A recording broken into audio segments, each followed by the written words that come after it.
What's up, everyone? Welcome back to another video on the channel. And today's review is about a manhwa where the protagonist is a master of martial arts, and his mission is to teach kids who have never had any contact with fighting to become exceptional fighters. Now, without further delay, let's get into the summary. Our story begins by showing various mountains, with someone saying that the first martial war was truly hell. Another person asks if he was referring to the blood cult war. The first one replies yes, saying it was the greatest crisis since the founding of their heavenly alliance. He says that the leader of the blood cult, Gihongcheon, was a real monster in every sense of the word. No one in the entire heavenly alliance could stop his martial arts prowess. The second guy says that, even so, they won. Scenes are shown in the background of this insanely strong guy fighting and apparently losing. The first guy confirms, saying the powerful Gihongcheon was defeated. The second one asks if it wasn't their leader who defeated him, but the first guy says no, it was a man named Hamubik. The scene cuts to someone shouting loudly that this couldn't be possible, and it seems to be the two who were talking earlier. The first guy, introduced to us as Gyeongyang, says it's really true, and that even seeing it with his own eyes, he felt the same way as this other guy, introduced as leader Myong Jinho of the Dragon Unit. They're drinking, and Ryong says that then, after many years, the second martial war happened, this one called the Demonic Cult War. This time, the righteous factions united to fight the demonic cult. Ryong says that if the war against the blood cult was hell on earth, the one against the demonic cult was an abyss of suffering. Jinho says he heard that the leader of the demonic cult, Sukwancho, was an even greater monster than the leader of the blood cult from the first war. Ryong takes a sip of his drink and, laughing, asks if he knows that it was also him who took down the leader of the demonic cult. Jinho says there's no way it could be the leader of the Hokkien division again, aka Hamubik. And yes, Ryong says it was Hamubik once again. Jinho says it's impossible for Ryong to expect him to believe that. Ryong says that's exactly why those who know the truth don't go around telling this story. Ryong says that few people in the world know the real story. Jinho asks why he's bringing this up out of nowhere. Ryong says it's because Hamubik himself was heading there in person. Jinho is shocked and asks why he's coming. Ryong says he doesn't know. It's an order from above. All he knows is that Hamubik was assigned as the regular instructor of the Dragon Unit, which is the unit they're in. Jinho is paralyzed upon hearing that the man who single-handedly defeated the leader of the blood cult and the leader of the demonic cult is coming to command him. The scene shifts to someone running very fast through the trees, that someone being our dear protagonist, who says he sees the place just ahead. At the top of a mountain, he sees the Heavenly Alliance training grounds. It flashes back to when the protagonist read that he would be assigned to become the instructor of the Dragon Unit. He tries to ask two others present in the room, those being the Eyes of Heaven, Gonsan Dan-kyung, and the Judicial Master, who yells at the protagonist saying it was because he made a mistake, and for that reason, he's becoming an instructor as punishment, as if the man who defeated the two strongest beings of an era is being punished by a Judicial Master. The protagonist asks him to explain properly, and the Judicial Master, who seems like an annoying old man, not just seems, he is, says the protagonist is speaking with an insubordinate tone, and that there's a proper hierarchy based on rank, and that the protagonist, who barely ranks among the top 50 martial artists, dares to act this way, if only he knew, and that his attitude is ruining the place. The protagonist still questions what his fault was, and the Judicial Master says it doesn't matter, it's an order. Gonsan says maybe it's because he hit a superior. The Judicial Master says that if that were the case, he'd have to punish the leader instead of the protagonist, that leader being the head of their sect. The protagonist says that now everything makes sense, and that he refuses to admit something false. In that case, then it made sense for him to slap someone. The Judicial Master says he doesn't understand what the protagonist means, and our protagonist makes it very clear that he's about to hit his superior, aka the Judicial Master. The Judicial Master takes a fighting stance and says that a guy from some random sect thinks he's special just because the sect leader favors him. He takes the opportunity to say that this is his chance to deal with the protagonist and get him expelled from the sect. When he lunges at the protagonist, he realizes the protagonist uses the fallen goose fist from the Kunlun sect, and obviously, in the blink of an eye, the judicial master takes one hit to the chest and feels an enormous impact. He goes flying from the punch's impact. Gonson tells the protagonist to take it easy. The protagonist says they've only just started and tells the judicial master to get up and keep talking crap. He asserted dominance. After the protagonist toys a bit with the judicial master, Gonson says that many people think badly of our protagonist. Staying in that place would only lead to more conflict. The leader has already approved the order. The protagonist complains that everyone's doing their best to kick him out, just because he came from poverty. Gonson says he's sorry he couldn't prevent it. He says the great Hamabik shouldn't be wasting his time going to such a lowly status. In the protagonist's mind, he starts thinking that it really was going to end like this, exactly like the leader said to him. It flashes back once again to the past, showing the leader saying that now that the war was over, the elders' control was getting serious. He no longer had the power to stop them, and tells the protagonist, who is kneeling, that he wouldn't be able to see him for a while. He says the 5 great clans and the new great sects are all idiots. The protagonist says he's very disappointed in the alliance for being controlled by corrupt forces. He's basically in Brazil. The leader says one last thing before the scene cuts. I beg you.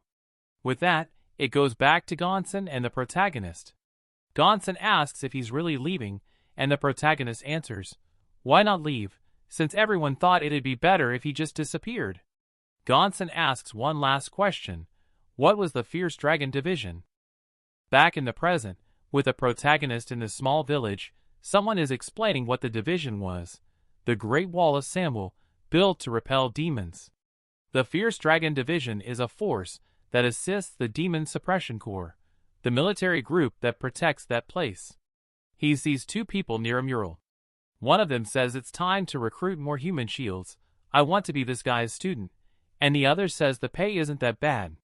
The first one says that, if you consider the risk of dying, then it's not really worth it, saying this was the most that Sohung, the leader of the alliance, managed to change. The protagonist says that he's now the instructor who trains those who aspire to become squires. He's literally a ghost public servant. He complains about the damned old men who sent him to such a horrible place. Later that night, Ryong and Jinho are shown sitting at the table, talking with the protagonist. Ryong says it's been a while since the war ended and asks how the protagonist has been. The protagonist says he could take a guess. Ryong says that just the fact he was sent there meant the alliance was a mess again. The protagonist says he's not interested in talking about that kind of stuff. Ryong just asks him to stay quiet while he's at the Water Dragon Academy. The protagonist says he's always kept quiet. It's the others who are too loud. Even so, Ryong tells him to be careful. Inside Ryong's head, he says the protagonist was speaking the truth. The problem was that someone from an insignificant sect had risen to the position of strong Sky Pillar leader, aka the protagonist, the closest ally of the righteous Heavenly Alliance Lord. For the people of the new great sects and the 5 great clans, he was nothing but a thorn. So, living in that situation, it would be better for him, and for the alliance, to remain in that instructor position. The protagonist asks Ryong what exactly is the purpose of the Fierce Dragon Division, since on his way there, he had heard something about them being human shields. Ryong says they're not entirely wrong. Since their survival rate is 5%, this job's really not worth it. Ryong then says it's not much different than training people who are basically just going to be cannon fodder. That's how war works, kids. Even the protagonist is surprised by a 5% survival rate, and he gets pissed because, of all places, they dumped him in this cursed hellhole. Ryong says that every year, 100 people are selected. Whoever applies, they accept. Then, they are trained for 2 years and sent to the walls. The protagonist asks Jinho if he would also be sent there after 2 years, and he says no, because the Fierce Dragon Division only handles the training here at the Water Dragon Academy. There's no way he'd want to go there. Jinho says only the members themselves go there, i.e., the recruits. The protagonist laments that this place is truly rotten inside, so real. Jinho looks surprised, and Ryong cuts the conversation short, saying it's already late and he'll take the protagonist to his room. Outside the dorm, Jinho tells Ryong that since he was assigned as a regular instructor, he can still have the protagonist manage a squad. Otherwise, they won't have enough instructors. Ryong says it's a headache. Jinho comments that he just remembered that among this year's new recruits, there were some particularly problematic ones. Here it comes. Ryong thinks that's perfect and tells Jinho to notify them that they've been assigned to the new instructor, aka the protagonist. Jinho questions whether that's really the right thing to do and asks what the Alliance will say about it. Ryong says the protagonist himself said he'd stay quiet, and that it's always the others who pick fights with him. He wants to see if it'll be the same this time. The protagonist, already lying in bed, thinks that maybe he's just wasting his time there, and isn't he? But he thinks that being lazy in that place might not be so bad. 3 days later, at the training courts, the protagonist says it's the first day on the job, so obviously being late doesn't seem ideal. As he was designated as the instructor assigned to the 7th squad, he wonders what kind of kids they are. Then the 5 recruits are shown, one who looks like he's from the countryside, another who looks like a smartass, one with a headband trying to look like a Chad, an e-girl, and a guy who looks like a City Hall NPC. The protagonist realizes that some of the kids have certain family connections, with relatively strong sex. And if they have those connections, there's no reason for the Dragon unit to send them out as cannon fodder. Makes sense, a lot of sense. So he decides to check. He would check them. He activates the Infinite Shining Eye, a kind of 6 eyes, apparently just way less overpowered. Looking first at the one who seems to have come from the countryside, his relaxed, balanced stance, the protagonist says he clearly learned the whip technique from the Tog clan. The protagonist thinks he lacks talent. Looking at the e-girl, he says she's from the Zhongnan sect, and that's it. The Chad is from the Yun clan, and the City Hall skin guy is literally someone who's never learned martial arts. Of course, it had to be him. The protagonist figures that clearly those two are trying to mess with him. Damn old men. One of the kids asks who he is. The protagonist says it's a pleasure to meet them, and introduces himself as Hamubik, designated as the exclusive instructor of the 7th team of the Dragon unit. That night, Ryong is scolding the protagonist because he simply told the kids to go home after greeting them. This guy's amazing.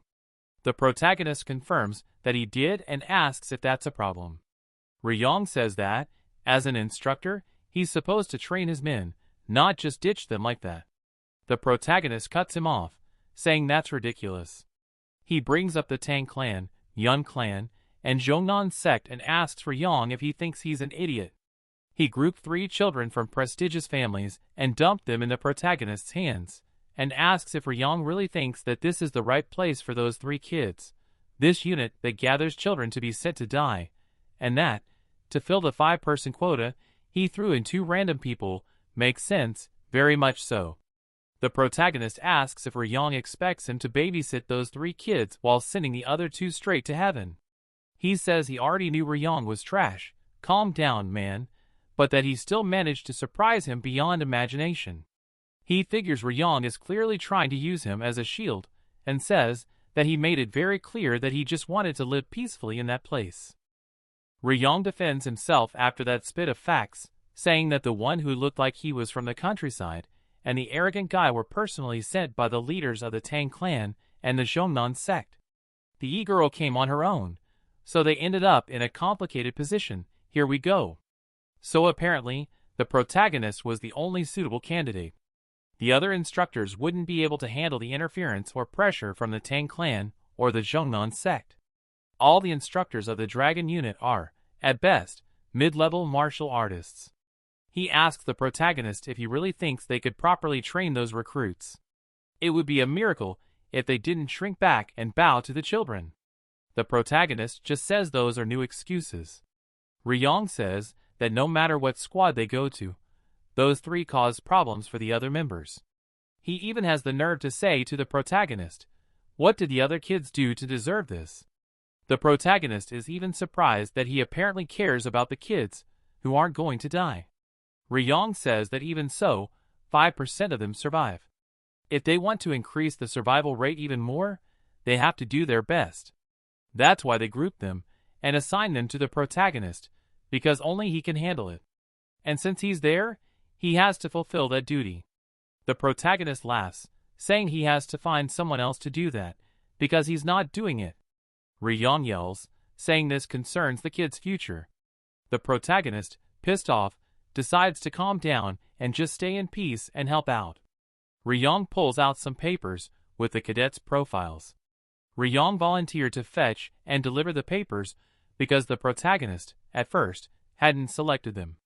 He says that the City Hall skin guy, aka Dan Makunrai, too long, let's just call him Dan. Dan didn't learn martial arts and volunteered to help. Ryong says he's not the kind of kid who'll go back home, even if the protagonist advises him to. He applied because he needs money. Remember how the guy said, and the protagonist heard, that many people need money. Ryong finishes by saying that at least there shouldn't be interference from the Yan clan. Ryong and now the protagonist are the only ones who know about the boy from the Yan clan. Therefore, Ryong asks the protagonist to make sure to destroy the Yan clan profile of that kid. As he walks away, Ryong says he'll leave those matters now to our protagonist. The protagonist yells, asking if he was seriously telling him to take care of those kids. Already in the protagonist's room, he says they basically assigned him an impossible task. All three nobles have complicated personal circumstances. The protagonist finds it all very frustrating.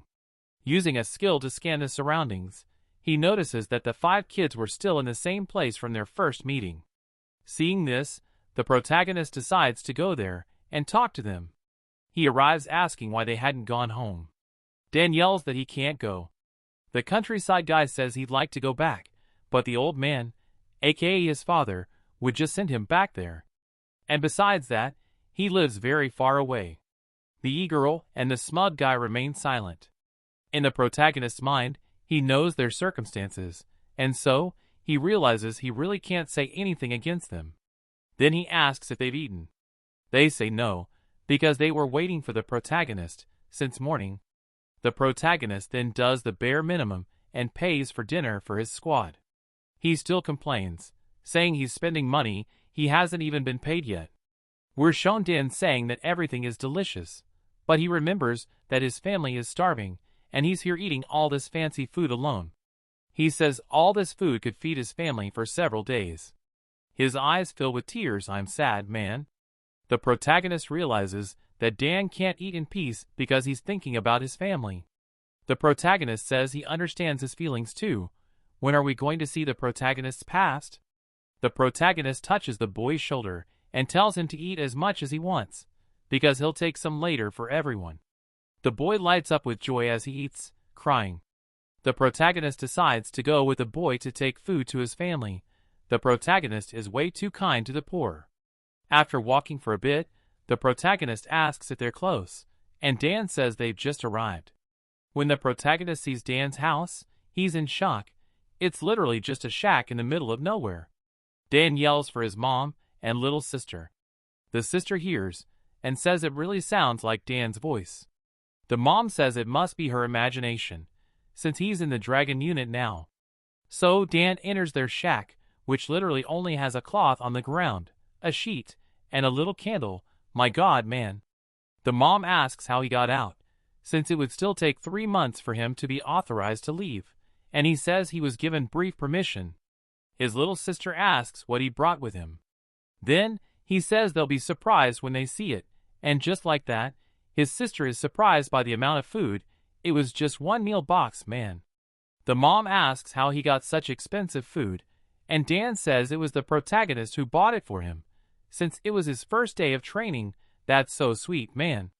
The protagonist, hearing all this from outside the house, feels truly sad for Dan, because he knows the truth in the end. On the way back to the academy, Dan says his family used to be big. When he was 8, and his little sister Eunhai was still in their mom's belly, their family was wiped out in the war. The only ones who escaped were, obviously, his mom and Dan. The protagonist does the math. That was around 10 years ago, when the martial world was in chaos due to the war. Entire clans disappeared overnight, and new ones rose just as fast. Dan says the most absurd part of the whole story was that his family was destroyed because of someone's betrayal. Dan says that's why he joined the Dragon Unit, not just for money, but also because he needs power. But since no sect would accept someone like him, he chose the only one that gave him a sliver of hope, if only he knew. He asked the protagonist not to send him away. The protagonist stays silent upon hearing that, and then asks if his sister is okay. Dan is surprised that he knows she's sick, and asks how he found out.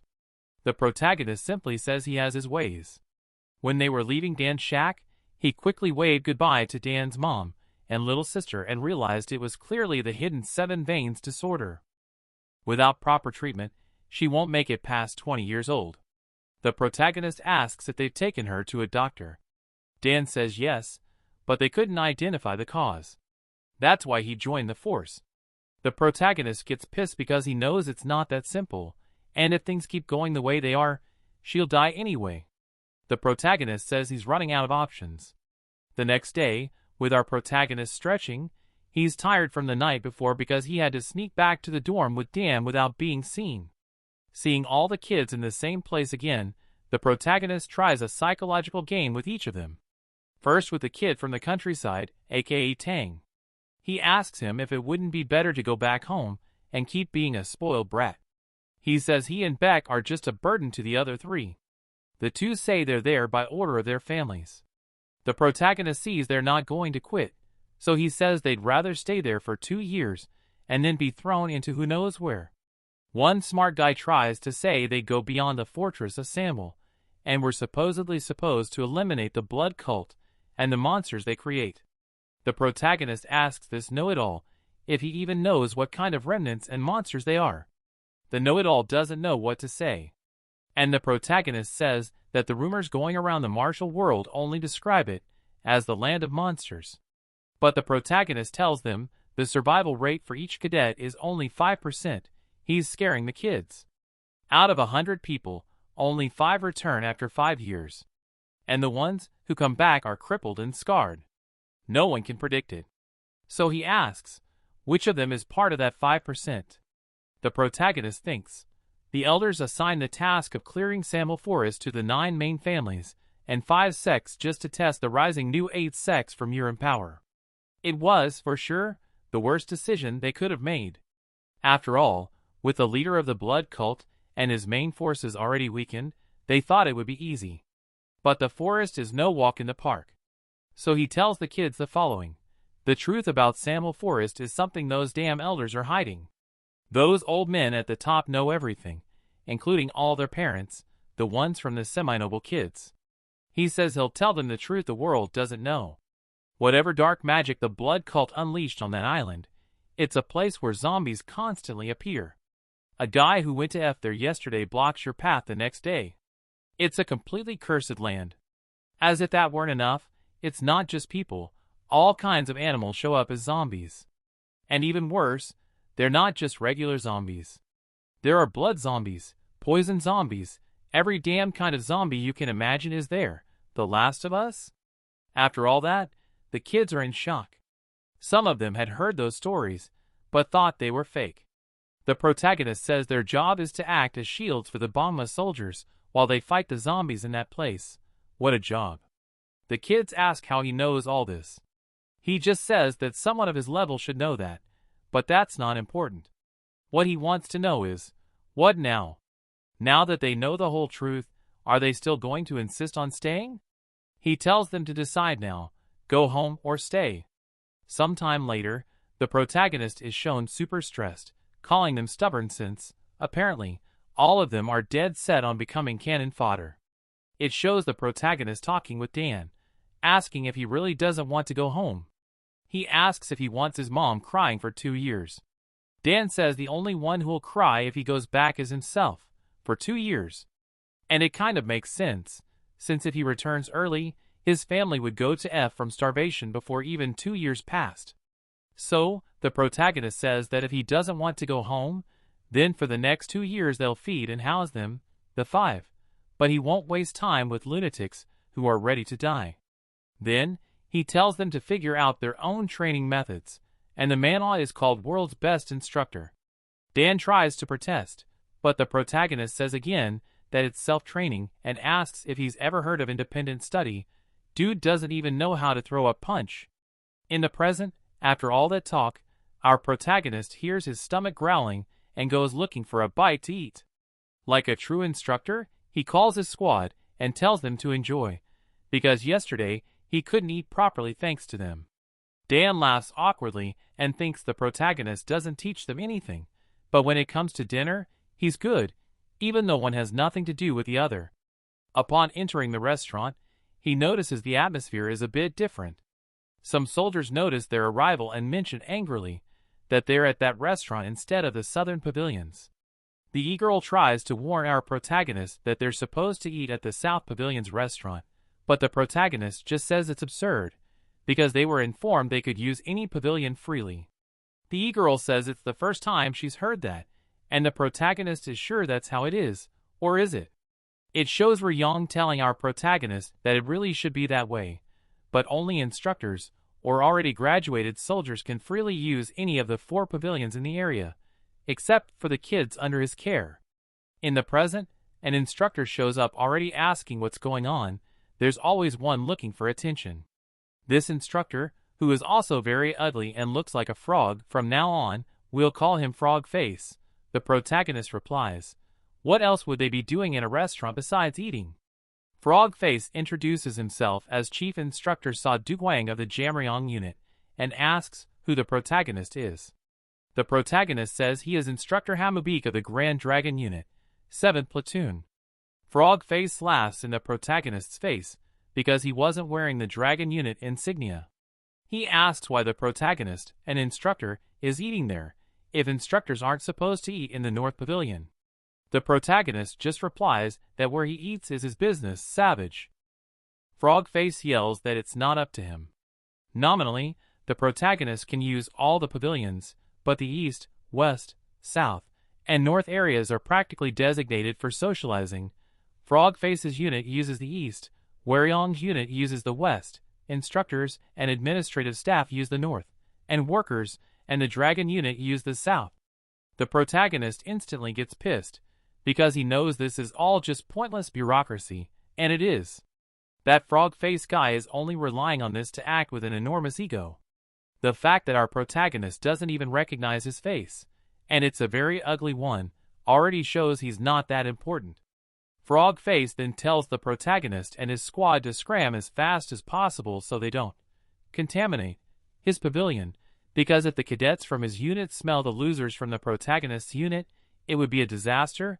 This guy clearly wants something else but doesn't know how to ask for it. Everyone around starts laughing at the protagonist and the kids. The kids clearly feel uncomfortable with the situation. As always, the protagonist comes in with a mic drop, says someone smells like a loser, obviously meaning Frog Face.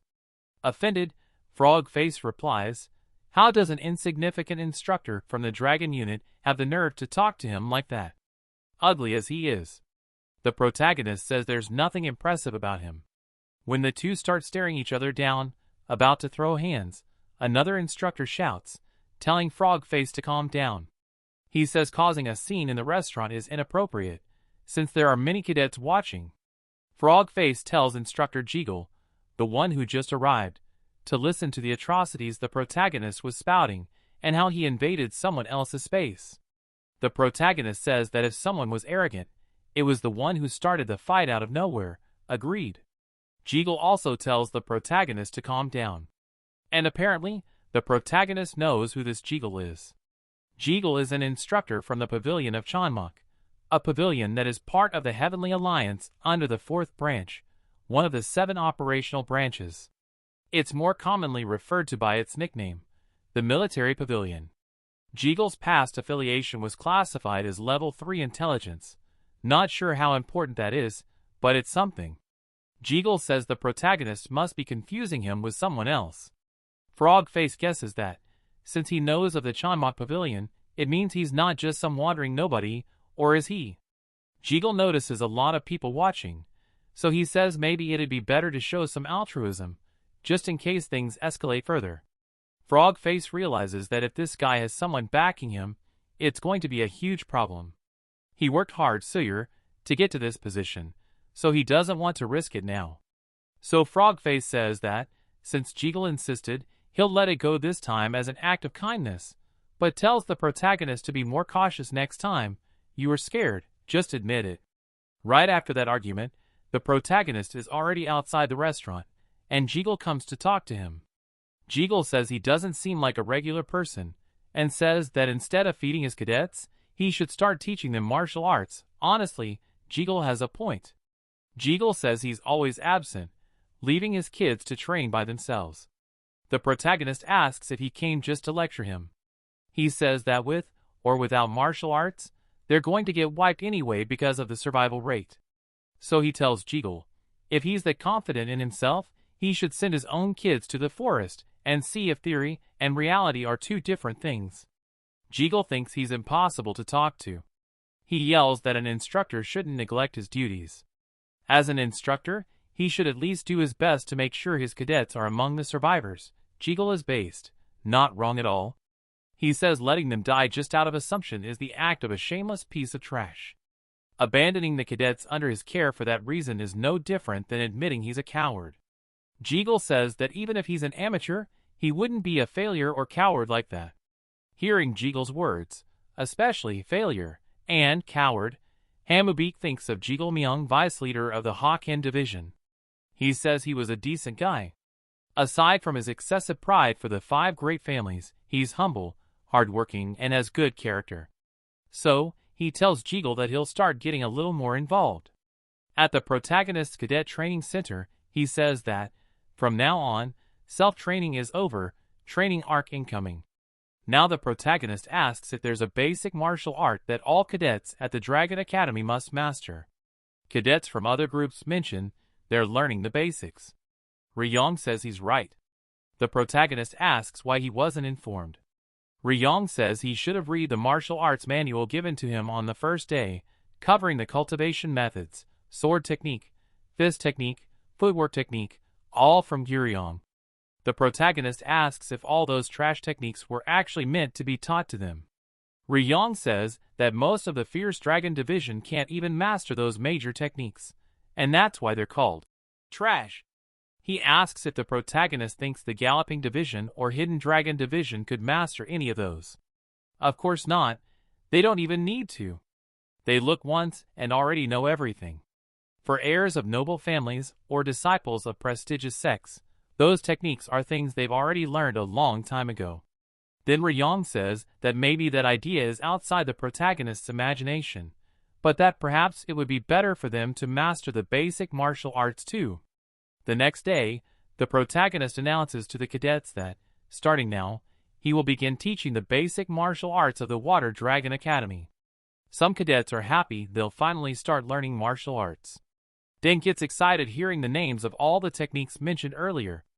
The protagonist immediately thinks he's clueless, and he is.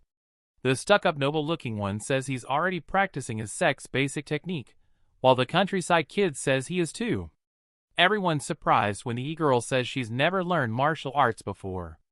Even the protagonist thinks, how has someone from the Northern Tiger's family never learned anything? So he thinks it's best to assess each of their levels personally. Frogface, seeking to satisfy his attention craving, goes over to where the protagonist is teaching the cadets and says he'll see if they're going to show off a little. Now, with the protagonist standing and all the cadets seated, he tells everyone to focus on their breathing, this method being the foundation of all cultivation. It's training meant to help them start building a bit of internal energy. The noble-looking guy and the countryside kid are clearly a bit more advanced. The protagonist notices this, and Dan and the e-girl are obviously having difficulty learning the technique. The protagonist tells the kids not to underestimate the 3-phase technique, since it's a martial art based on deep principles. He says he'll teach them the basic version of the technique, instead of the Academy's incomplete martial art. And, since Frogface can't go a day without attention, he interrupts the protagonist's class asking if he really said the Academy's basic martial art is an incomplete version of the 3-phase technique. The protagonist barely even remembers who this guy is. The protagonist already feels like this guy only shows up to mess with his head, true. Then he remembers that this guy is the head instructor. He tells Frogface not to interfere. Since he's in the middle of a lesson, take that, clown. Frogface says how can he be expected to stay quiet after hearing the protagonist say something that ridiculous, especially with other cadets hearing all that nonsense, according to him. The protagonist asks if he's supposed to teach his class based on what other cadets hear. He tells Frogface to worry about his own class, not his. Take 2, clown. Frogface yells that this basic martial art, the one the protagonist called incomplete, is something he personally created, with all his heart and soul. So, he has the right to intervene, typical attention-seeker talk. The protagonist realizes that even if he has some skill, he still hasn't reached the peak. So the protagonist says that's exactly why it's still incomplete. All the other instructors start making a fuss over the protagonist's words, saying that he, a mere instructor from the Fierce Dragon Division, shouldn't be saying things like that. Frogface finally gets mad and asks how the protagonist dares insult a chief instructor. He says the protagonist will have to take responsibility for his words. He tells the protagonist to prove that the Guryong Fist technique is a crude martial art. The protagonist replies that he doesn't understand why he's doing this to his own division, but he says he'll show him, and tells him to follow him. The protagonist's cadets already think they're going to be expelled, but the countryside kid says it's a good chance to see their instructor's real abilities. With the two of them in the center of the training arena, the protagonist jokes that, with so many people watching, he'll properly show that a lesson isn't a bad idea. He tells Frogface to go first, giving him a 3-second head start. Frogface, fuming, gathers his internal energy in his right fist and charges at our protagonist, who dodges easily. Quickly, Frogface swings to the right with the same hand. After a series of strikes, he hears the protagonist counting, 1 second. All the other cadets and instructors are impressed by how easily the protagonist dodges all of Frogface's attacks. Dan is immediately shocked to see that someone like that is his instructor. Frogface keeps launching a barrage of attacks at the protagonist, but none land. When the 3 seconds finally pass, it's time for our protagonist to have some fun. After the 3 seconds, the protagonist turns to his cadets and tells them to watch closely from here on out. He's going to show what the 3 talents fist technique is about, and says he won't use any internal energy, he's got aura. In Frogface's mind, he says the protagonist is still humiliating him, of course. This idiot sticks his nose in every argument. He starts trembling, wondering how he ended up in such a ridiculous situation against the lunatic that is the protagonist. Even the first-year cadets from the Jamrion unit are watching the fight, according to him. He says he has to somehow get rid of the protagonist, using the Saw family's final technique. The protagonist asks Frogface if everything's good now that the 3 seconds are up. He says he's going to properly show him the true 3 talents of the fist technique. Frogface yells in his face that there's no need to hold back against an arrogant idiot. Right then and there, he'll show his most powerful technique, the rock-crushing talent dancer's stupidly long name. In the protagonist's mind, he says the Saw family may be a modest martial house, but that absurdly named fist is a decent technique. Some people think it's a bit much for Frogface to be using a stronger final technique against someone who said he wouldn't even use internal energy. Someone else says it might be a bit excessive. Another comments that since the protagonist lasted 3 seconds, maybe he's not an ordinary person. After all that, Frogface charges at the protagonist and unleashes a flurry of strikes. The protagonist notices that, indeed, the speed and power are clearly different from before. Observing Frogface's movements more, the protagonist thinks he can see where the modifications in the altered fist technique came from. He applied changes from other fist techniques into the 3 talents art. He says mixing 2 incompatible techniques inevitably made it clumsy. After all those attacks, Frogface starts wondering who the hell our protagonist even is. He's the protagonist, duh. In a desperate strike from Frogface, the protagonist says that poorly executed variations and improperly controlled changes always leave openings like this. Here comes the smackdown. He tells everyone to watch carefully, because if they can find openings and move with precision, internal energy becomes irrelevant. With a series of clean, precise blows, the protagonist begins striking each of Frogface's vital points, and says that if they aim for the vital spots in those open and clear areas, there's no need to rely on internal energy.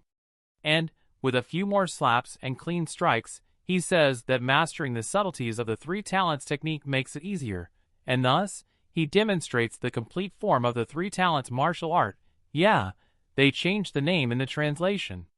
Frog Face falls to his knees on the ground, not understanding how someone, without using internal energy, struck his vital points so precisely and made him completely unable to manipulate his internal energy at all. Everyone wonders what was happening right in front of them, since they had never seen the three talents fist art used like that. Dan is all happy seeing that the protagonist is just too good, even though he doesn't understand anything that's going on. The Chad-looking guy is just keeping his eyes on the protagonist, taking notes from the teachings. What I'll call Emo says the protagonist's movements were smooth and precise, only basic and simple movements, the basics work, people. After that, the protagonist says that with complete external martial arts training, it is indeed possible to reach that speed even without internal energy. In other words, they should never neglect their external martial arts training.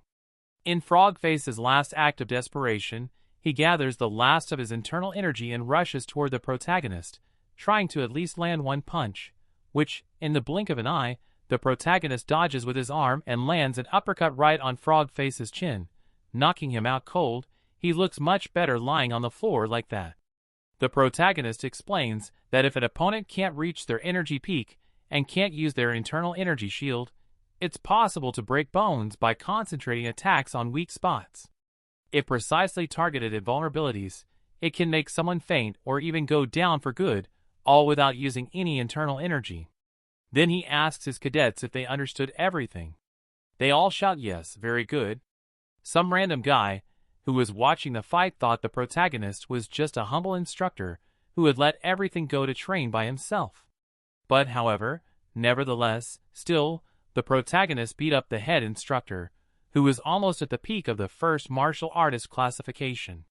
Being defeated like that was something no one else there could have done.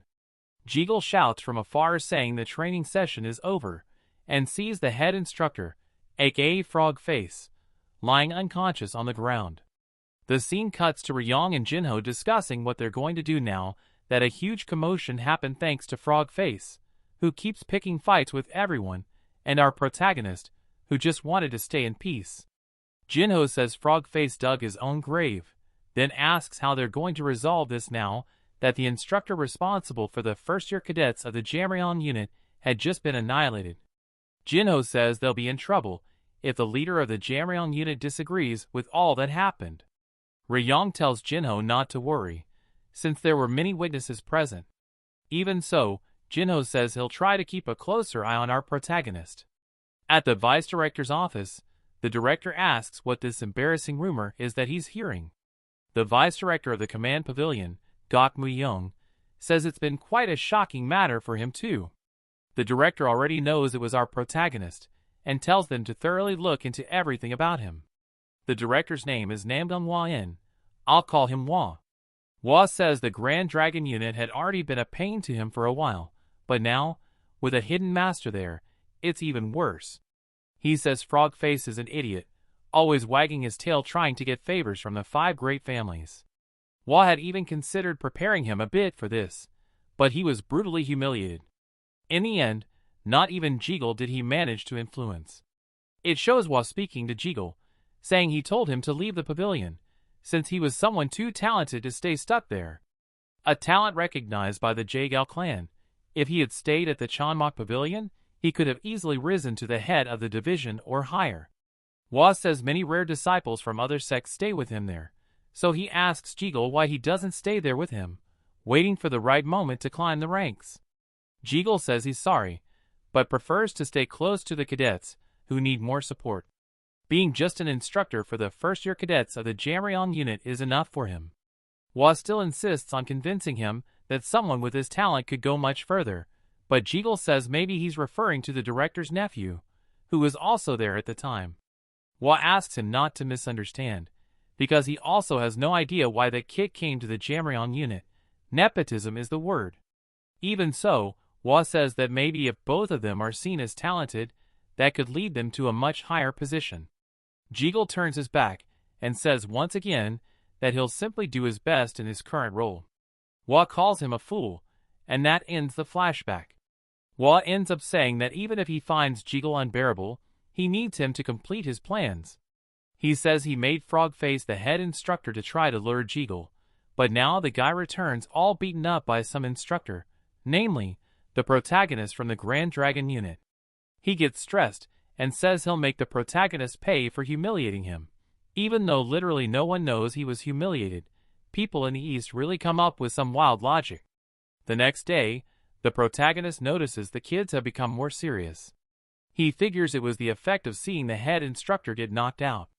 He sees it's already lunchtime but feels uneasy about taking them to the same place as before, so this time he decides to try the South Pavilion. He calls all the kids to eat. At the South Pavilion restaurant, the protagonist instantly regrets it, because not only do they serve food that looks like black poison, but they also only give a tiny amount. The protagonist even complains, saying the East Pavilion gave unlimited food, and the cook tells him to go eat there then. In that moment, the protagonist took the L. At the table, no one has the courage to eat the poisoned soup the cooks prepared. The protagonist, seeing how terrible the food is, gets up from the table and tells the kids not to eat anything, that he'll go deal with it based. He storms into Ryong's office, pissed, and yells at him to take a good look at this. Ryong is confused and doesn't get what the protagonist is talking about. The protagonist shows him the menus from the 4 pavilions of Tamryong. Ryong still doesn't understand why the protagonist is showing him that. The protagonist says he'll get it if he takes a look. Ryong doesn't get why he's so stressed all of a sudden, especially about menus. He asks if there's a problem with them. As Ryong looks at the menus, he notices one of them seems off. The protagonist points out that it's the South Pavilions. He even adds, asking if Ryong knew that this was, in fact, a heavily altered version. Ryong says that can't be real. The protagonist realizes that Ryong truly didn't know about the situation, so he asks if he's ever been to the Southern Pavilion. Ryong replies that he hasn't, because the Northern Pavilion is closer to his office, so he usually eats there, where the food is the best. Then the protagonist says they should go to the Southern Pavilion, so he can show Ryong firsthand. Ryong asks if it can wait until later. The protagonist slams his fist on the table, and says Ryong doesn't understand the gravity of the situation. It's unacceptable for people, who need food to survive, to be served such disgusting meals. The boys of the Dragon Unit, who are destined to be annihilated in 2 years, are being fed food that's absolutely inhumane. After that speech, Ryong agrees to go with him immediately. When they arrive at the door of the Southern Pavilion, Hong O-chul, whom I'll nickname Cheesebread because he looks like one, greets Director Ryong and asks what brings him there in person. Ryong says he was passing by and decided to make a quick visit, but he then asks Director Hong, aka Cheesebread, why the cooks are blocking his path. Cheesebread says that at the moment, the area isn't fit for the director to enter since it hasn't been cleaned yet. Classic excuse from someone who's up to no good. He says that if Ryong waits a moment, he'll personally guide him through the pavilion. The protagonist, as sharp as ever, then asks who those people are eating in this supposedly dirty area. Ryong says the protagonist is right. He can freely enter the Northern Pavilion whenever he wants, so he doesn't understand why he's being stopped in the South. He orders the cooks to clear the way. Cheesebread, with his dumbest excuse yet, says that the circumstances between the North and South are different. The protagonist says that's odd, because Ryong told him that all pavilions were equal, and that was even written in the official rules. Ryong notices that, strangely, the protagonist had become very formal around him. At least he sees that the protagonist shows respect when Ryong steps outside his office.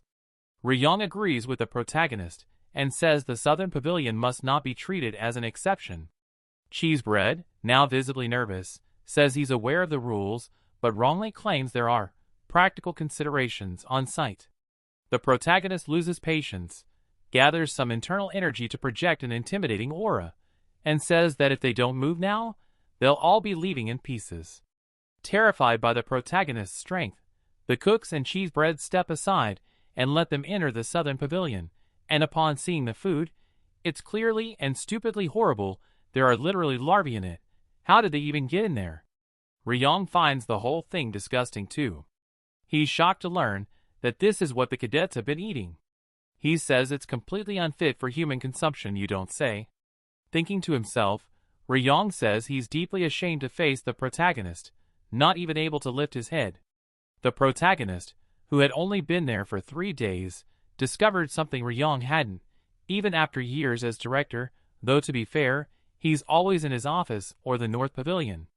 When the two go to inspect the kitchen, they find food scattered all over the floor.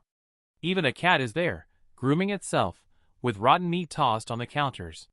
The protagonist says it's ironic to claim that the 4 pavilions are equal when they're serving dog food to the Great Dragon Unit and the Southern workers. He jokes that the Southern Pavilion is really extraordinary. This protagonist is the best. Ryong apologizes, saying he has no excuse for the situation, and promises the protagonist that, as director, he'll have cheese bread imprisoned immediately and launch a full investigation. The protagonist says it's good to hear that, and adds that food is no joke. People are fighting every day just to survive. You can take everything from the protagonist, except his drill. Cheese bread arrives, desperate to explain what happened, but Ryong yells in his face, calling him a scoundrel. Take that. Sometime later, everyone starts saying that the food in the Southern Pavilion has improved a lot, and that the portions are much larger. Standing next to Ryong, the protagonist says it now looks like things were resolved quickly. Ryong says that, for now, yes.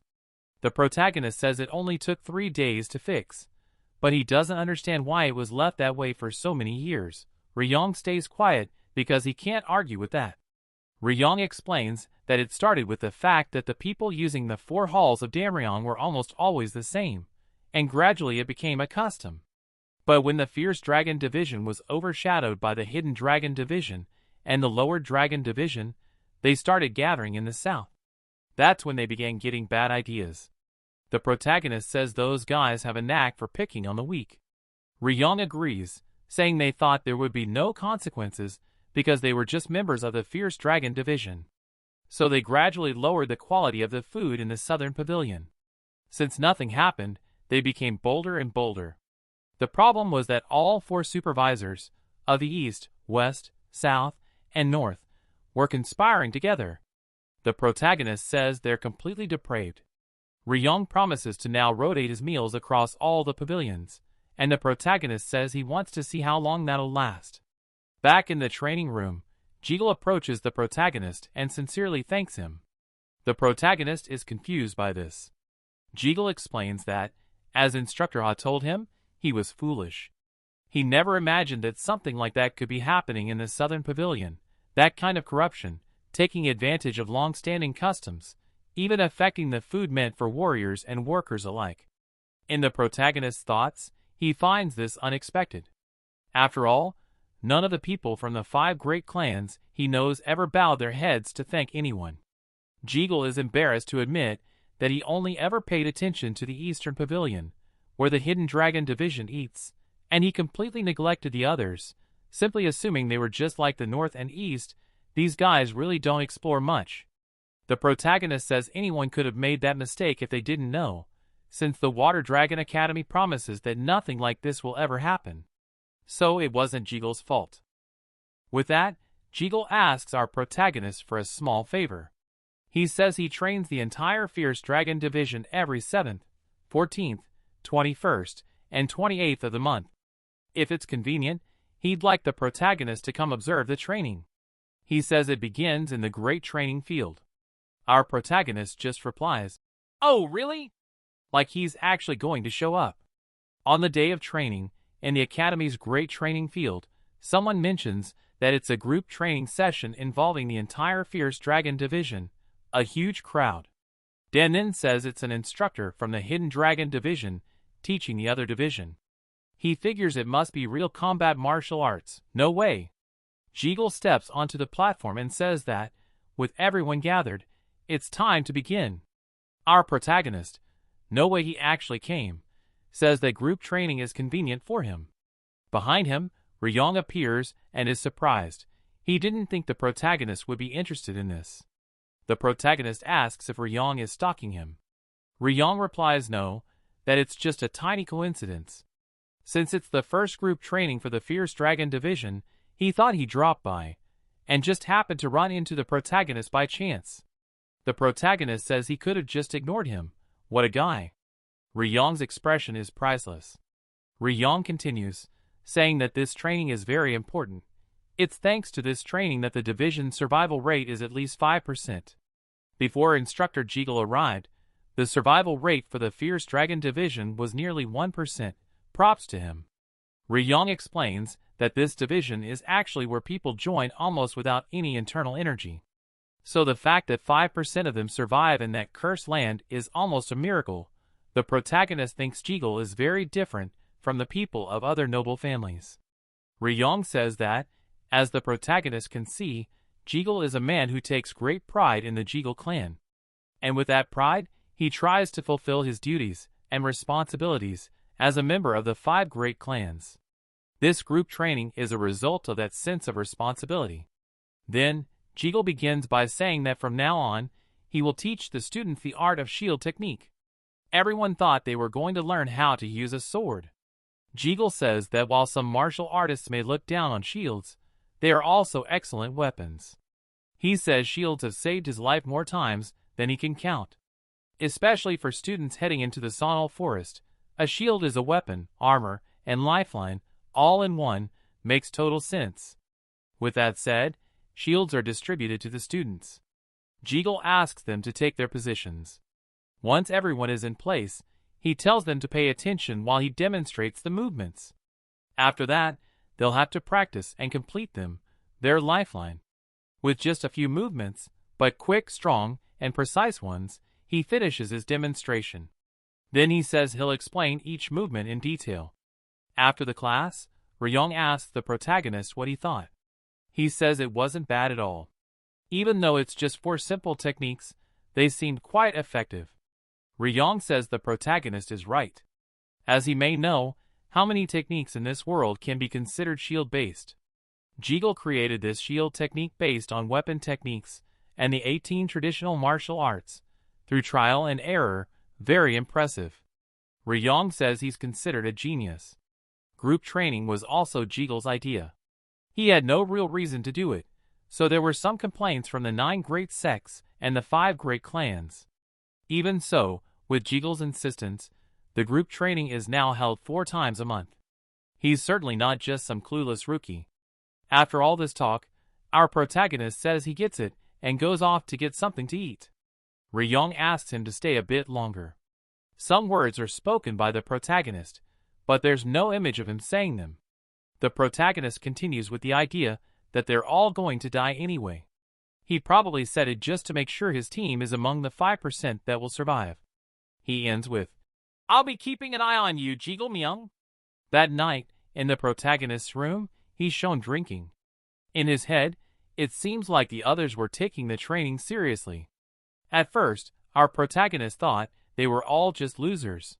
But he knows Ryong gathered these kids on purpose, because each one of them is incredibly talented. He can tell just by the way they breathe. Nakwujin, the guy I call a Chad, has a lot of talent, though the protagonist thinks maybe that's just coincidence. But on the flip side, there's our Dan, who never went through martial arts training and has blocked meridians. The protagonist wonders what to do with this kid, who has to become strong for his family. Just train the guy already. He asks himself how seriously he needs to take all of this. It cuts to Dan and Tang, the guy from the countryside, from the time the protagonist and the frog guy were fighting. Dan asks if the protagonist really didn't use any internal energy.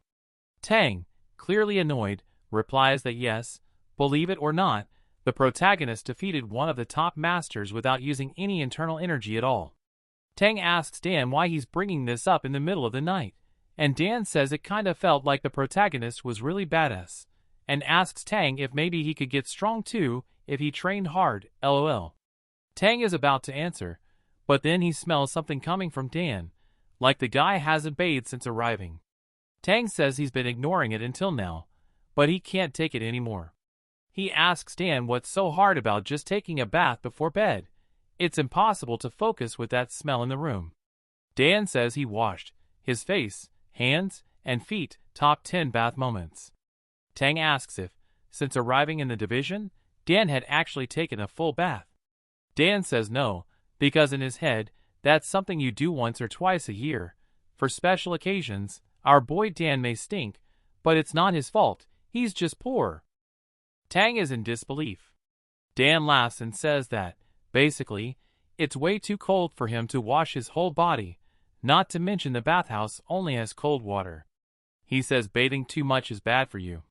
Tang can't take it anymore and asks how someone who trains all day, sweats like crazy, and thinks washing only his hands and feet is enough can even think that's okay. No wonder the smell keeps getting worse every day. He says that if Dan keeps it up, he'll end up getting sick. He tells Dan to go take a full bath immediately. Dan, all scared, says it's freezing cold, especially at night. He wants to leave it for tomorrow. Tang grabs Dan's hand and uses a bit of internal energy to warm him up. After that, Dan says his body's burning now. Tang says that's the best he can do at his current level, but at least half of Dan's body is warm. So, he tells him to go take a bath, no excuses. Dan is amazed to feel internal energy for the first time in his life and goes off to bathe, all excited. As soon as Dan leaves the room, Tang looks at his own hand and starts thinking, since when did he start caring about stuff like this? He even lent some of his internal energy to someone else. It's something that genuinely surprises him. Flashbacks show Tang narrating how, back in the capital, he never acted like this. He was so full of resentment toward his clan that he spent his days being a complete jerk, beating people up, breaking things, doing all the things a bad guy would do. And yet, now, he's here, caring about someone else. He says he was actually a good person when he was younger. We see him kneeling before someone, and he tells us that being a direct descendant of the Sichuan Tang clan was a title that came with far more weight and responsibility than he could ever imagine. He says that maybe he became the way he did because he couldn't handle the looks and expectations of the people around him due to his mediocre talent. So yeah, he thinks the person who lived in the capital wasn't really him. Dan, after his 10-second bath, comes back asking if he smells better now. Of course, Tang says he still stinks a bit because he barely scrubbed himself. He explains to Dan that, as martial artists, they have to take care of their hygiene every day, otherwise, they'll get sick. Dan apologizes and says he didn't know. Tang tells him not to worry since he didn't get sick, and tells him to just call him Jin-sen from now on. I'll keep calling him Tang though, because of Tang juice. He tells Dan that if they were in the capital, he'd make Dan call him Young Tang, since Tang is 4 years older than him. But since they're just colleagues here, Dan should call him that, and he'll call Dan Enro. Dan didn't know Tang was 4 years older. Tang also apologizes for grabbing Dan's plus points out of nowhere without explaining anything. Dan says it's fine since Tang helped him. But Tang insists that, in the future, Dan must never let anyone else do that to him. Dan gets the message and says he understands. After some back and forth chatting, Tang tells him to go to sleep since it's already late. In the morning, our protagonist is in the training area being greeted by everyone. He says that today's morning training is about breathing techniques. The protagonist explains that, unfortunately, he can't teach the kids the 3 calamities techniques, since they're secret martial arts from his sect. But it's not hard to guide them, so they can learn on their own. Makes sense, makes a lot of sense. With all the kids focusing on their breathing, he gathers his spiritual energy and says it's time to begin the trap. He touches each of their backs and uses his internal energy to guide them a bit. He wonders if Dan has done this before because he's adapting really well. Beck, another noble, says he felt the internal energy slowly spreading and stabilizing in his dantian. It's an incredible movement, combining both energy gathering and meridian circulation. He notices everyone's breathing is getting stronger, except his own, because he's obviously not focused. The protagonist tells him to concentrate on his internal technique, or his energy won't gather properly. Using vocal transmission, the protagonist tells Beck that, as a disciple of the Southern sect, he can't learn martial arts from other sections. That's why it's important for him to focus on his own breathing. Beck agrees with his instructor. After morning training, the group celebrates that they can feel their internal energy much more clearly. Tang says it seemed hard at first, but even if it's just half the size of a grain of rice, it's still worth celebrating. Respect, boys.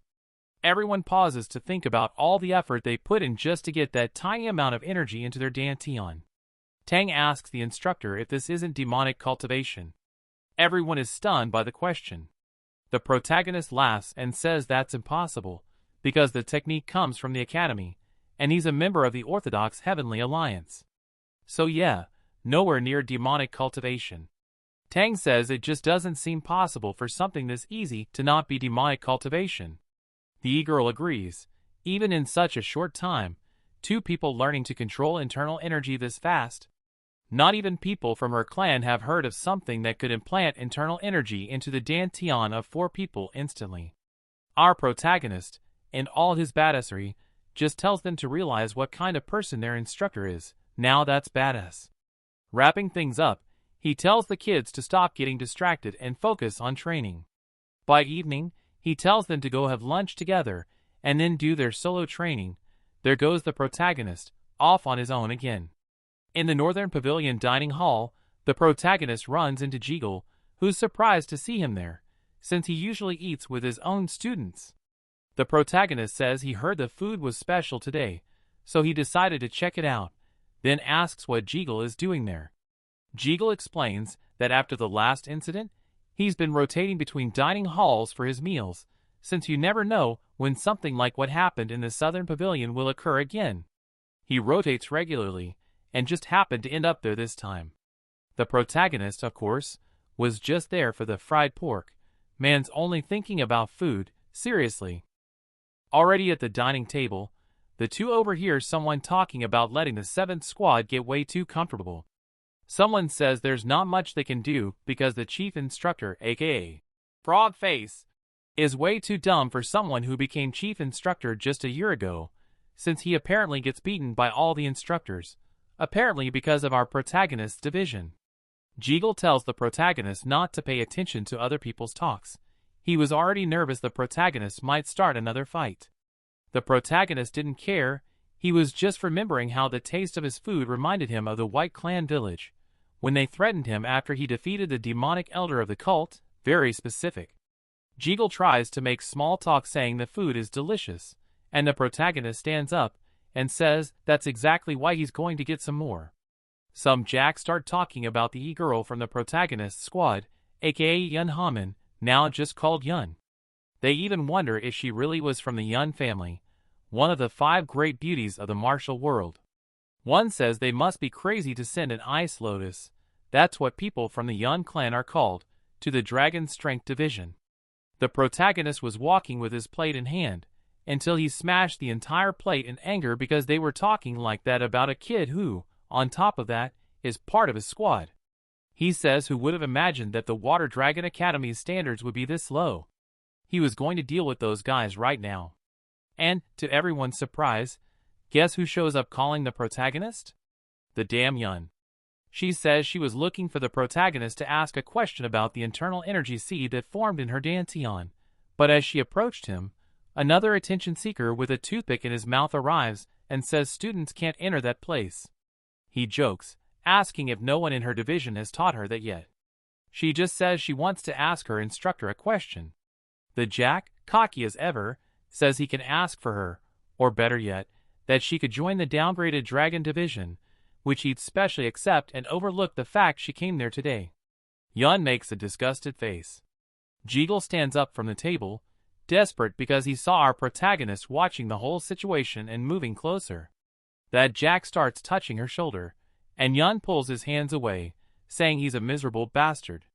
Then he grabs her wrist, saying she could never talk to a superior division instructor like that. She should be honored he's treating her well, if that's treating well. Imagine the opposite. Yun notices the protagonist is coming up behind this guy, who quickly takes a KODA, a sharp punch, right in the middle of the head and flies off faster than Lightning McQueen. The guy gets up, asking who is the brave one, and the protagonist replies that just because he has a mouth, he shouldn't use it to say whatever comes to mind. How dare he insult his student? That's when the random guy realizes the protagonist is Yun's instructor, pretty obvious now. The protagonist even jokes, asking if the northern wing is always like this, since it's really hard to eat there in peace. The protagonist tries to ask what kind of emergency brought Yun there, but because of the situation, he tells her to stay behind him. The instructor who got punched stands up shouting, asking how he dared to touch an instructor from the strength division.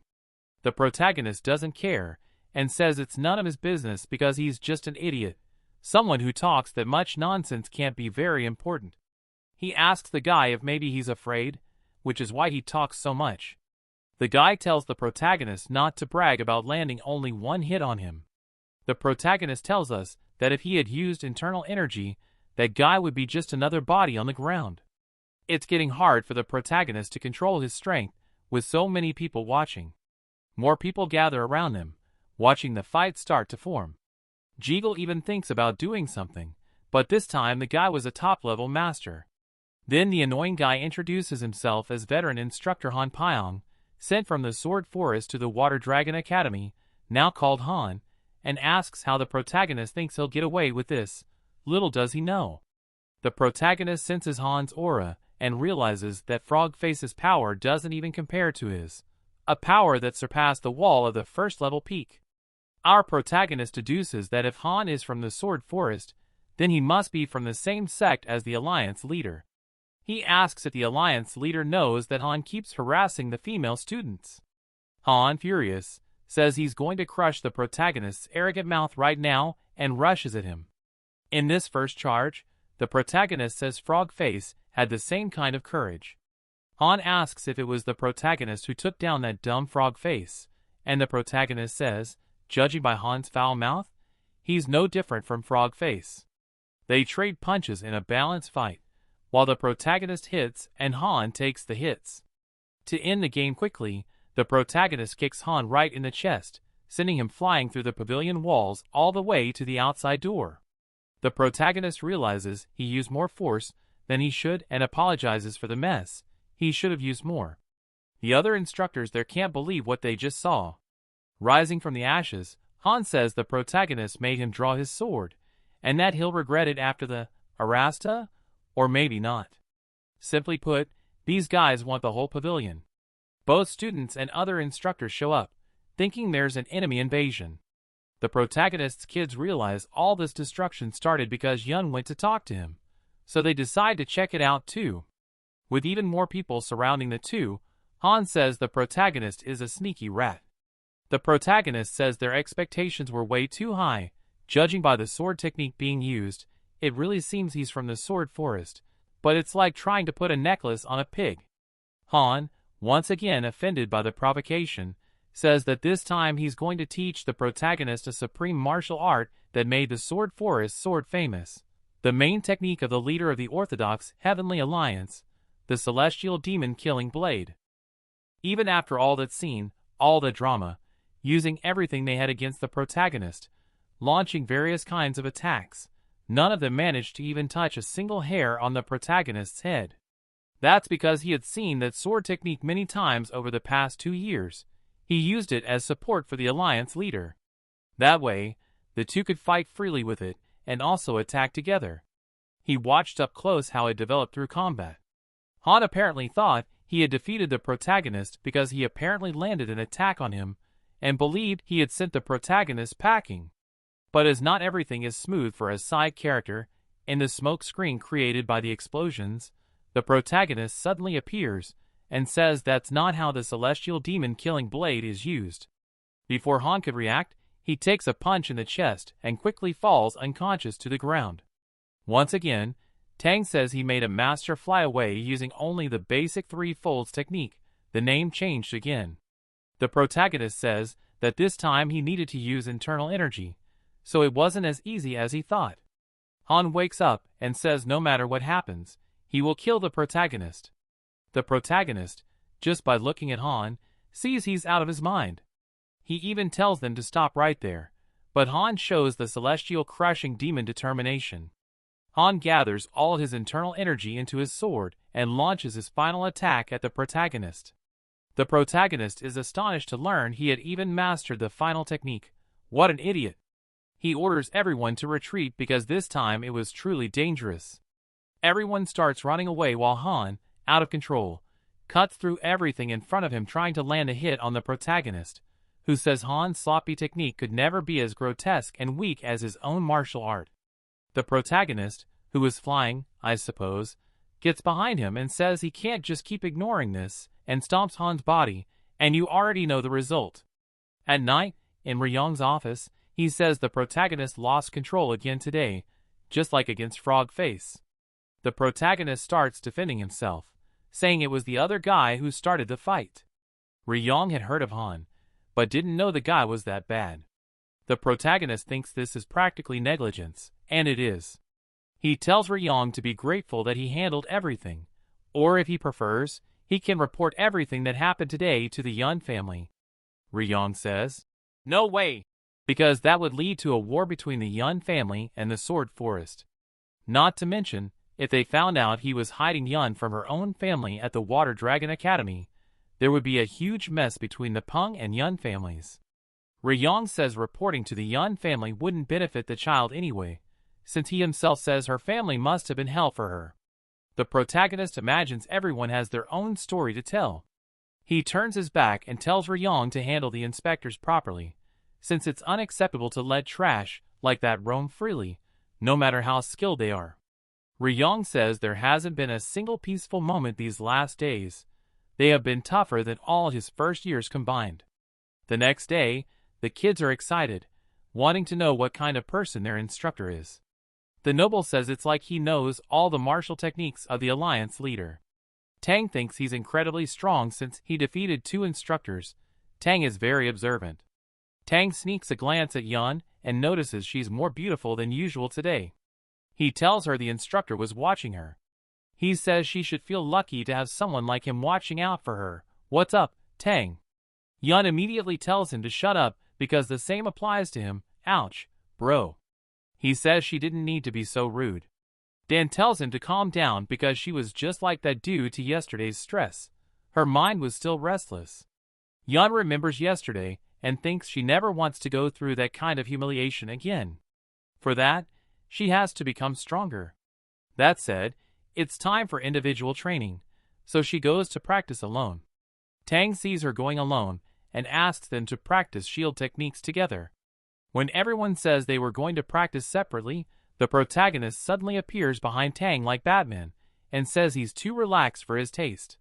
They're surprised to see the protagonist because usually they train alone in the afternoons, but this time he needs to speed things up. He gets annoyed seeing his cadets being underestimated. He hadn't noticed it before, lying bastard. Even the kids say not long ago he was bullying them. Tang says he himself said they'd be elite in 2 years, and should go home if they didn't want that. He still thinks so, but as long as they're with him, he wants to avoid bad feelings, aka guilt. Tang, with his sharp tongue, replies, "So that's how it is, huh?" To stop him from being so cheeky, the protagonist appoints him as squad leader. Suck it, loser. Tang tries to say he doesn't want to accept the position, but it's done. Everyone else agreed he would have it, so he just has to accept and cry. Tang insists, but with a cynical look, the protagonist says this is his order. Team leader. The protagonist says from now on they will finally learn combat techniques. First, they will start with the basics of the 3 calamities, specifically the 3 folds technique. Dang immediately gets excited to start learning real martial arts. The noble of the sect says he already mastered the mental cultivation method, but the protagonist says that has nothing to do with the 3 folds technique, so he should just train with everyone else. The protagonist says he needs to be prepared for situations where he might lose his weapon. Yun raises her hand and asks the protagonist a question. She wants to know how to use the internal energy she cultivated yesterday morning. He explains that the energy she created yesterday was merely the seed of her internal power. She was still very weak, so trying to control it now was basically impossible. Dan also joins in asking when they will be able to use their internal energy. The protagonist just says if they keep training, eventually they will be able to control it. However, since the internal power was cultivated through the 3 calamities technique, Training their techniques, like the three folds, will naturally help them feel it moving on its own. After that, it will be much easier to control it by will. Then the protagonist asks Yun if she went through all that just to ask him that, and she simply apologizes.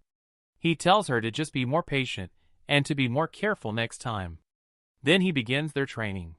Now at night, in Yun's room, it shows her lost in thought, unable to sleep, wondering if it was because of everything that happened recently. It was the first time since her stepfather's death that neither her younger uncle nor her older brother, apparently the only shields of the Yun family, protected her the way the protagonist did. The only one who really did that was her mother, managing to get her out of that cursed house and sending her to the Dragon of Force division, the best thing she could have done in Yun's view.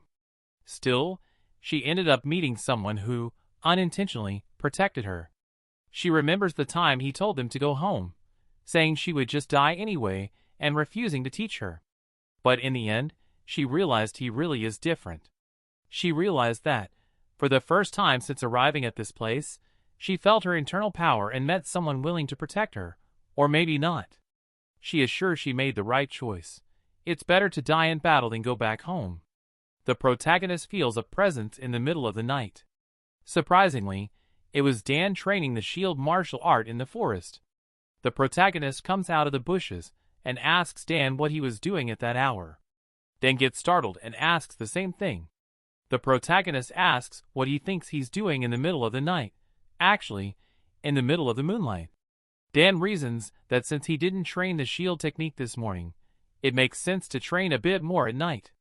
The protagonist tells him to stop doing that, since it's still too early for him to be doing that. He says Dan should already know that it's not him using the shield, but the shield using him. The protagonist says Dan gained some muscle since he arrived, but it's still far from enough. External skills depend mainly on strong, balanced muscles, and he doesn't even have the basics. He still lacks the strength necessary to train shield techniques. Dan shouts that he will train even more, and the protagonist tells him not to overdo it, since there's no need for him to push himself so hard now. He should just focus on eating well and strengthening his body first, since his skeleton still can't handle intense training. If he keeps going like this, he will only weaken himself more. So he tells him to eat until he can't anymore and only train during the scheduled sessions. Dan asks if he won't fall behind like that, since compared to the others, he's much less experienced. The protagonist says that's a problem for later, but if he continues like this, he will ruin himself completely. Of course, since he learned the three calamities technique, he won't end up paraplegic, but his internal and external abilities will become unbalanced. Then he tells him once again to eat and make his weak body strong. He should start eating a lot, especially meat, and as soon as his body is ready, he will give Dan a heads up. Dan tries to insist once more, but gets a scolding from the protagonist, who tells him to go to sleep. After this tiring conversation for the protagonist, he says he never imagined it would be so hard to convince this stubborn head. Now, in the girls' dorm, he senses another presence, and guess who it is? Our sister Yun, also training techniques, since she says she has to get as strong as possible to never go through that kind of humiliation again. So our protagonist surprises her to talk. She asks how he got there, and he says she should already be asleep at this hour, not training. She says she couldn't sleep, so she decided to train a little. He thinks it makes sense, given everything that happened that day. He sees that, unlike Dan, Yun is well fed and moves very well. The protagonist says working hard alone is good, but it's a total waste of time if not done the right way. She asks if that means she's training wrong, obviously dumb. He says yes, she's doing training that's not to develop her body for martial arts, but more to beautify her physique, he supposes. Even she can't believe that the basic strengthening techniques for martial artists were all body-shaping techniques. It was all a lie from her family, so they could sell her off in a political marriage in the future. She asks the protagonist for help, who tells her she needs to start external training. Clearly, there will be gaps if she only practices the three folds technique. He says most martial artists underestimate external training and prioritize internal, but that's completely wrong. Because if the person doesn't have a body that can handle all that internal energy, the internal training is useless. So physical conditioning comes first, specifically refining the body to be suitable for martial arts. She pleads for him to teach her how to improve her external physique, but due to the hour, he says her enthusiasm is great, but she would get exhausted. She knows that, but wants to learn anyway. He gets stressed, but can't do much because he could have just gone to sleep, but he promised to teach them. At least he feels relieved knowing she still doesn't know how to use her internal energy. With that, he can correct her from the start. Then he asks if she's ready. She says yes, and the scene cuts to them gathered in the morning. The protagonist says he'll announce the training schedule first. The morning session will be external training, next will be mental cultivation, then lunch, and in the afternoon, training with basic techniques and shield techniques. On days without group training, the schedule will be exactly that. Jang, sly as always, is the first to suspect why the protagonist suddenly changed so much. The protagonist calls Dan and Yun to step forward and says they are not yet ready for the formal classes. So they will strengthen their bodies for a while before they start attending classes with the other three. The protagonist tells Dan to check out the shield he prepared for him, since every basic shield training technique is a good exercise for the muscles. He saw that a heavy one would be too much for him now, so he made a lighter one and tells him to take it easy with the techniques. He says that since Yun overdid it yesterday, he wants her just to observe the class for now. He says sometimes you can learn a lot just by watching. Then, finally, he starts the class. He orders the three boys to hold stones and squat and stand with them. This training aims to develop external strength and muscle conditioning. He'll keep an eye out to make sure no one is using internal energy to cheat during this workout. Yun, observing, thinks they're amazing. Everyone looks tired, but they're enduring it calmly. Their faces almost about to shit themselves. She says that even though they lived recklessly in their families, they still managed to do some basic training. After a session of squats, he tells the boys to do just 100 more of those. He's gonna kill the guys. The scene cuts to the Academy Master's room, with someone saying that an interesting instructor arrived like an arrogant thunder, just a kid who doesn't know his place. Another person agrees with him. Although seemingly decent, he was assigned to the Dragon of Force Division. Ryong then says he brought someone from the main sect. Someone says they feel like they've heard the protagonist's name somewhere, but can't remember. Jinho takes the chance to say that the Summer Duel Festival is coming and asks if they're preparing well. The leader of the Hidden Dragon Division, Nung Wudam, says yes, and luckily several promising talents joined his division this year, even some names who normally wouldn't come joined. Ryong thinks that's great. Ryong asks Sang Jianmun, leader of the Lower Dragon Division, who also says they have some good candidates for the upcoming competition. That's how I end with you another story like this. I hope you enjoyed the narration so far. Leave a like for part 2, subscribe to the channel. Thank you very much.